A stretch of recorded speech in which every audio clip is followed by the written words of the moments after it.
Hey guys, that's Rodion on the world, and today I'm going to talk about my trip to Solovetsky Islands. For those who are not aware, Solovetsky Islands are the islands that are located in the White Sea of Russia. Um, in the past, it was a huge GULAG camp. GULAG, it was a system of the camps, of the prison camps that was created and developed in the Soviet Union in 1920s and 1930s. Let's have some coffee and let's begin. And before we start, I would like to ask you to subscribe to my YouTube channel and to my Telegram channel. The links will be below, and we will begin.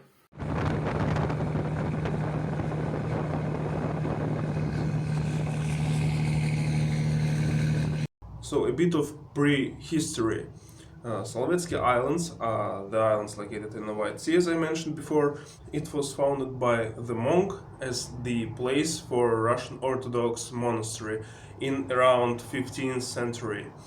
Later on in 20th century, after the revolution in Russia and the rise of Soviet Union, there was settled one of Gulag points, which means a labor camp for the prisoners. Due to tough Arctic climate, it was quite difficult to escape from these islands. Also, some viewers can know about Solovetsky Islands from the book Archipelago GULAG by Alexander Solzhenitsyn, which mentioned Solovetsky Islands in his book.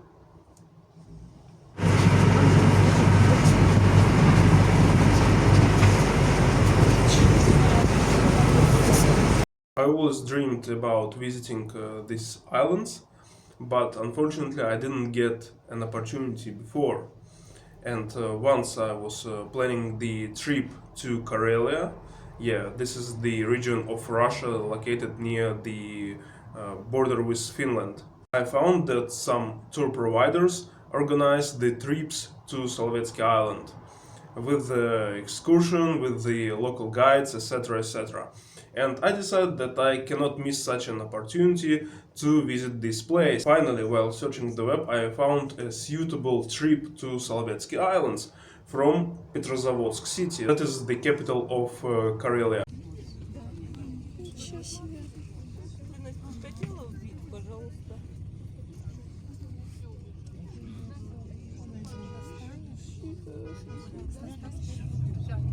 So everything started at a railway station in Petrozavodsk.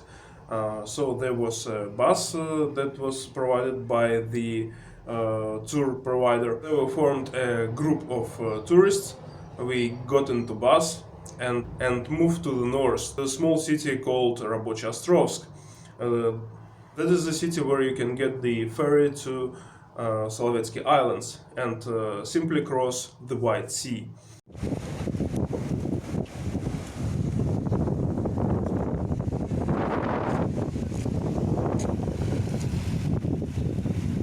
Honestly speaking, I would say that having around 6 hours ride from Karelia, from Petrozavodsk to the Rabo-Ostrovsk at night time, it was disgusting. So if you have an opportunity to get a train instead of bus for a 6 hours or 8 hours trip, so please do it.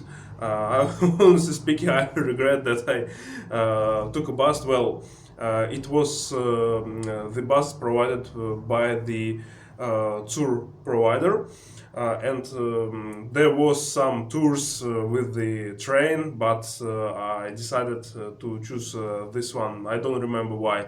Maybe because of the money issue, or maybe because I simply didn't check all the details about this tour. So select the train if you can.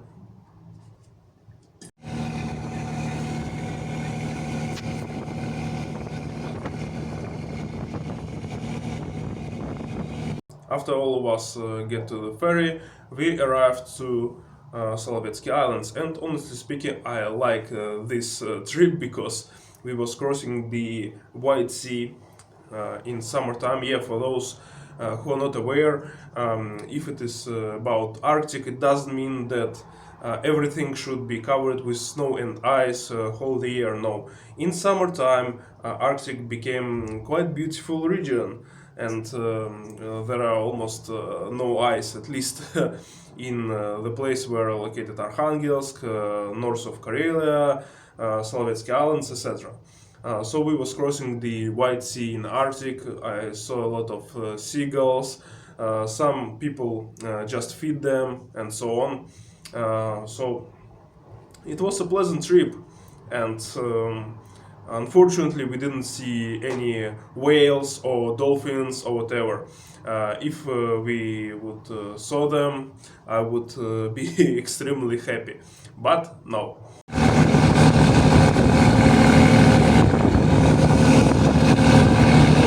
Was it scary? Maybe a little bit, because when you are crossing the Arctic, and if something will happen to the vessel, there are no place for an escape, yeah, there are some islands, but well, you will be in very cold weather, in very cold water. I don't think that the life jackets will save you, because the water is very cold, so around, I don't know, 4 or 5 degrees.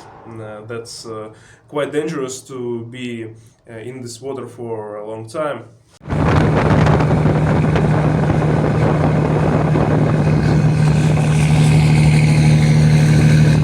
We landed to Большой Solovetsky Island, where the monastery is located. Well, basically the main site of all Solovetsky Islands. And this monastery was used as the GULAG camp in 1920s and 1930s. The Orthodox Church was just revived only in 1991, after the collapse of Soviet Union. Once we landed, the guide provided instructions for us. We listened to them and went for the consequent excursion over and overview of the monastery. We split it in 2 groups and review that. It was a pleasant excursion, so just take a look.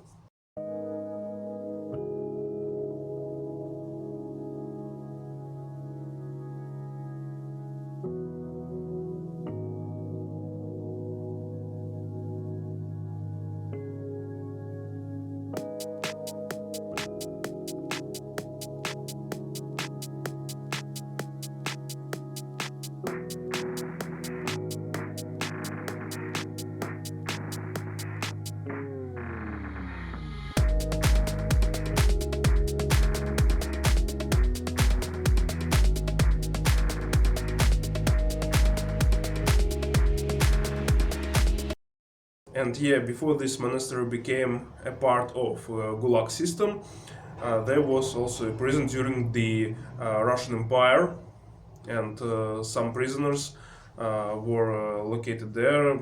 In the overview of monastery, the guide provided us some numbers about how many people, how many prisoners gone through this camp during the GULAG time, but I forgot. Okay, I will check it in internet and I will write it here.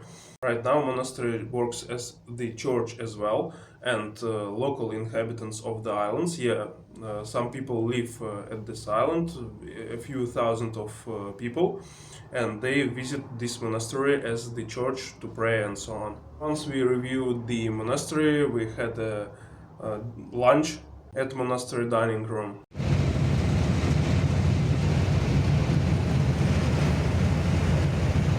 If you will go to Karelia, to visit Karelia, so maybe you can use a chance to get to Solovetsky Islands. I strongly recommend visiting such a place, because there are some things to see there. If you like this video, press like, and if you don't like this video, press like, and don't forget to subscribe. It was Rodion and the World. Thanks for watching, and bye.